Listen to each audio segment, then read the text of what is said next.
Greetings, and welcome back to the MCOC Encyclopedia.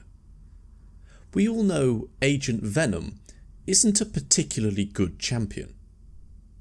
But what if he was? As we so often do, we'll be starting out in Realm of Legends before absolutely blasting a hole through a good chunk of Act 8. You're probably looking at what's going on right now and going, Agent Venom doesn't do that. Why is he doing about 20,000 damage per tick? Or at least it was when I started. There you go. One set of debuffs is 3,900 damage per tick. So in just a couple more hits and a second special one, do we even need a second? No, we don't. That was Realm of Legends Winter Soldier down in 30 seconds. Now I think we can do a little bit better than that, so here's Realm of Legends Captain Marvel. We've got 2 Bleed Incinerate combos. We go for a special 1, we proc 4, that's pretty good, and they are just absolutely melting through her health. Come on, one more special 1. I think we can do this fight significantly faster than 30 seconds. Parry, couple more hits. We actually need a second special 1 here, the Horror, and there goes Realm of Legends Captain Marvel in just 25 seconds. So what's going on? This is 8.2.3 and we are running a rank 5 Sig 200, I think, though it doesn't really matter, Ascended Agent Venom that excels at getting hit by Yellow Jacket Special 1. If you look at Agent Venom's kits, you will find that he doesn't do any of this in his kit. So where's the power coming from? And as it so often is, it comes from synergies. That was 600,000 health down with a lot of energy resistance in 27 seconds. This is 8.2.6, and the reason we are starting out on 8% health is because I've done the entire path with Agent Venom. We are on our way to Bahamut, though I couldn't actually be bothered to go and solo the boss, though I'm sure he could. There's a lot of energy resistance on this fight, and Tigra's also just shrugged off all of my debuffs. Thank you very much, Tigra.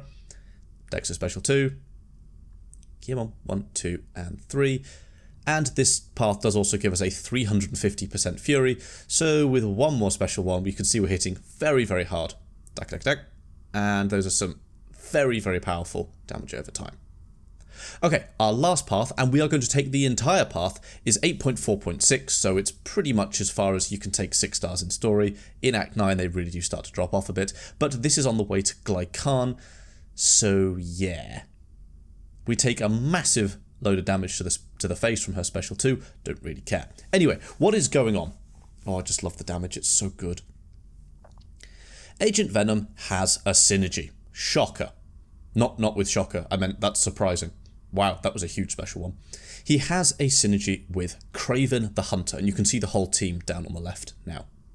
Craven the Hunter means on critical hits, Agent Venom inflicts a 50% attack value bleed. That's okay, you know, it's nothing game-breaking, but the game-breaking synergy comes from Scorpion, which is whenever Agent Venom inflicts a bleed, he also inflicts a 220% incinerate, and that is where most of our damage is coming from.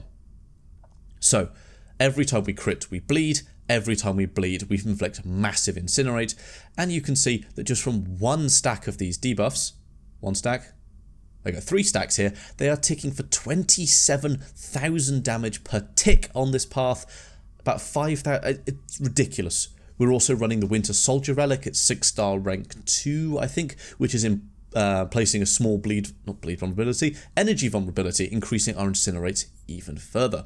I chose this path because the weapon also gives us additional energy vulnerability, so those incinerates are just doing absolutely massive damage. We are running recoils just because it's silly, but we aren't running boosts at all. So without the energy vulnerability, it was doing 8,000 damage per second. With the energy vulnerability, it's doing 16,000 damage per second. And this poor hit monkey has not been alive for very long, and he won't be alive for very much longer. Just one stack is 8,200 per tick, 3 stacks, 50,000 damage per second. This is 8.4.6 down in 25-30 seconds. And this guy's only a 6-star. 7-star rank 4 would be absolutely filthy.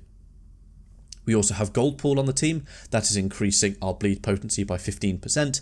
It's not a huge amount, but it's quite nice, and also gives us a little bit of extra special attack damage. That makes basically no difference at all. And then Nick Fury, because Agent Venom is tagged as a hero. So whilst Nick Fury is alive, actually doesn't matter what he's tagged at, but whilst Nick Fury is alive, we can actually cleanse off the bleed from recoils, and then Agent Venom has a chance to remove the poison. You can see in this fight he didn't, but in basically every other fight he does, so it is reliable-ish, though not reliable enough. If I said take a void or something, definitely wouldn't use it there. But if we use Nick Fury and he gets KO'd, we also get a 20% damage buff, so we could actually be seeing much more than what we're seeing here. Whilst Nick is alive, I believe it's just 10%. In the time it's taken me to explain that, we've gone through 4 out of the 6 fights on this path, and Agent Venom has shown no signs of slowing down. The only major damage we took was in the first fight, when we took a huge burst of shock damage, but apart from that, he's been doing very, very well. You can see before we even start triggering things, we are doing ticks of over 4,000 damage, and now we trigger the node, like that, things are going to start ticking much, much harder. The Scarlet Witch has also been very kind and given us a Fury buff, so thanks for that. Though our RNG has been pretty dire, so does it matter? No. There we go. There goes Scarlet Witch. We've just got one more fight left on the path, which is Kate. Use an energy refill. I don't remember this fight going perfectly, but we will see. So Agent Venom is a phenomenal example of a champion that is utterly dire. Do not rank your Agent Venom. It is a really bad idea. But with the right synergies, can actually do quite a lot with him. Here I forget about Kate being Kate, but that's fine. We're going to push her to special 1. We get some decent RNG there. It's basically just crit RNG. You could also run crit champions on the team. If and when Agent Venom comes out as a 7-star, the crit stat focus just means more bleeds. All we're looking for is crits. That's all we care about. Wait, I should have taken him on a guaranteed crit path. Okay, I'm going to have to... Editing me is going to come back in a moment with a guaranteed crit path, because that is the entire of that path, and honestly, Agent Venom didn't care at all. Okay, so I may have gone and found a guaranteed critical path. It wasn't enough, so I found a guaranteed critical boss, and, well, let's just see what we can get out of that. This is 8.3.5, it is the Quicksilver boss, and if you intercept him you get guaranteed crits, and let's just say what the hell is going to happen.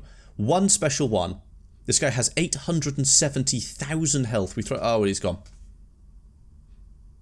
13 seconds. That was more than 4 million damage a minute. Guaranteed crits are pretty good with this guy. So, there you have it. A quick look into Agent Venom. Is he practical? No. Should you go and rank him? No. Are his synergy partners any good? Well, Scorpion is, but Kraven isn't. Is he a lot of fun? Is he very silly? Yes, he is, and I am absolutely here for it. Anyway, you can get this guy guaranteed crits. He goes completely mental. Oh, I want to see this guy as a 7-star now. He's not practical at all. He's just funny, and I love that. If you have any questions, please leave them down in the comments below, or consider joining the Discord server linked in the description. A great place to get specific advice, make suggestions for future video topics, and the new MCOC challenges videos as well. And as always, thank you, and I will see you next time.